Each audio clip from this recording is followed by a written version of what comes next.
and welcome. My name is DorinaH and this is my channel. Today I wanted to talk about a sudden thing that happened in the Scouts after my memory had been refreshed while watching old tapes of when I was a kid and part of that group. Oh yeah, I used to be part of the Scouts when I was a kid. Maybe for like 4 years? I know, not exactly impressive. But back to the old tape. My mom had been filming me and 2 friends from back then, hence why my memory got a good refreshing. As agreed with their parents, she would bring us to the camping site, stay for about 30 minutes, just to see if everything was in order and then left. The campsite was near farm fields, small forests and a river. A lot of space for little campers to run around, throwing out all of the energy, playing games and to catch insects or frogs, which I very much like to do. As a child, I enjoyed watching insects do their thing and catching them. I like to watch ants, catch grasshoppers and crickets, let flies walk over my skin because they were tickling me, pick up both snails and slugs to put them elsewhere since they are so slow, and same for earthworms. Kind of funny how we change. Nowadays I'm not so fond of all that. However, I can't help but to still pick up slugs, snails or earthworms from the ground just in case someone might step on them. So the first day was pretty normal. We had group games to occupy ourselves with, like playing tag, throwing water balloons, night games in the forest. I really loved those, by the way. Singing songs around the campfire. It was fun. Though for me at most, really tiring, since I needed moments to recharge from others. So I was very happy when I could have a moment for myself near the river, catching insects and frogs. I believe that's when I caught attention from one of the other kids besides my friends. Let's call him Bug. I do not remember so much of him, only that at some point I started to feel very intimidated by him. Let me tell you why. Bug took notice of how easily I could catch grasshoppers and crickets at the time, and that I was not so scared of insects. While I was minding my own business at the riverside, he invited me over to the tent. Hey DorinaH, can you come over? I have something to show you. Being overly curious, I got up and went over to the tent. I took notice that there was no one else but us 2 in this tent. The tent had our camping bags in it, so it wouldn't crowd the tents we were sleeping in. How many times did I say tent? I don't know. He pointed to the table and showed me an earthworm he had caught. I at least expected him to bring out something like Pokemon cards, but no, just your regular worm. Oh, an earthworm. Cool? Without much hesitation, he asked me. Hey, take your knife out of your bag. I was confused. Sure? I did not really think of it much. I was pretty naive at that age. I did what he asked of me and handed him the knife. Did you know that if you cut an earthworm in 2, they become 2 separate worms, both alive? Like I said, I was naive and I was told it before. So I just sort of laughed and answered, "Oh yeah, what of it?" I did not even get to finish my sentence before he cut right through the poor thing.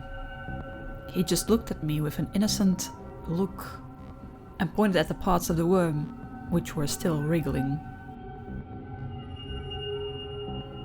See? It's true. Now there are 2 earthworms. Now usually I would shrug such events off. Kids will be kids and they do weird to scary things out of nowhere. But it did not end there.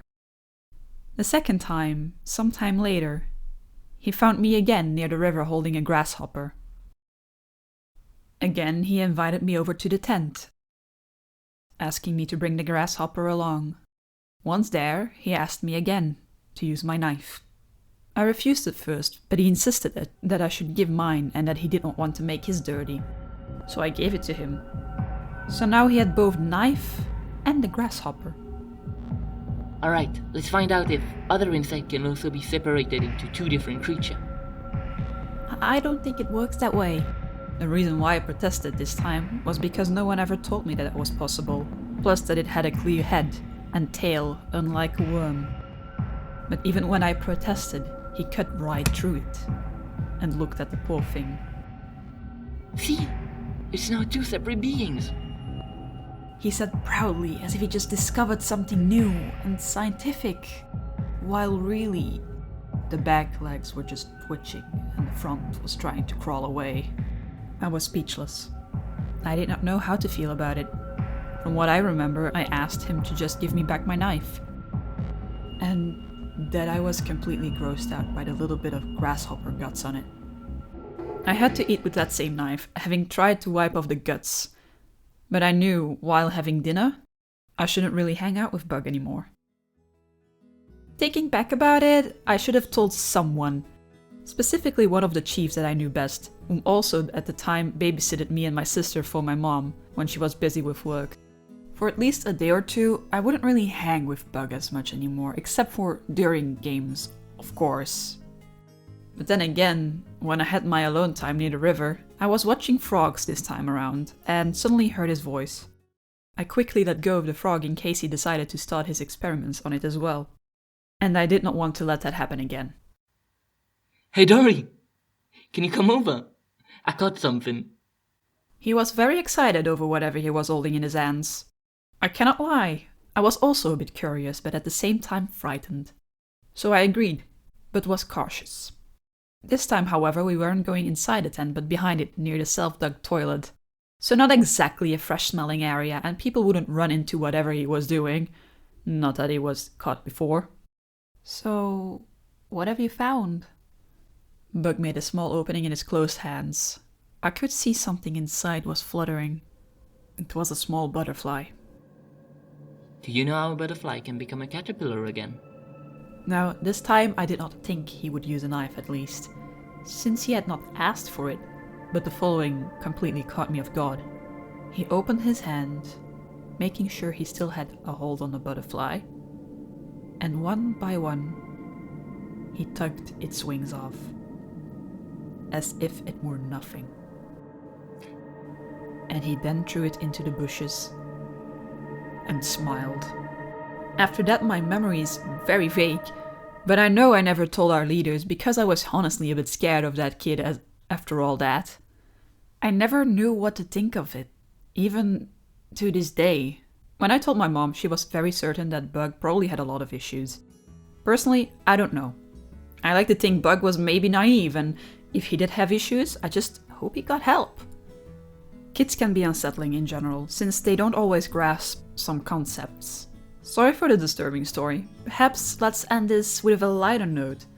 Did you ever join an organization like the Scouts? Perhaps go to a summer camp? Did you enjoy your time there? I know besides all that I had a really good time. Even after I quit going to the Scouts, I still went to summer camp. My favorite was I think either movie or comic camp. It was a lot of fun. Sorry. Have a wonderful day, morning, evening or night, wherever you are. Salukus! Hey, this is Dory at the end of the video. I just wanted to say thank you all for waiting for so long. I know it should have been out already since Halloween, but I was very busy and I don't want to get too deep into it. I want to thank my friends for being super supportive of me. The lads know who they are. And besides all that, what are the plans for my channel? So I intend to continue making storytime videos, but also like maybe a review here and there. But all like illustrated and or animated, just to get my creative juices like flowing, just because. I might, maybe, it's a maybe, start up a Patreon, but I'll let you know through Twitter or something like that. If you have Twitter, that's here on the screen. But I also have like Instagram, it's there on the screen if you want to. So yeah, thank you all so much for watching, and like I already said, salukus!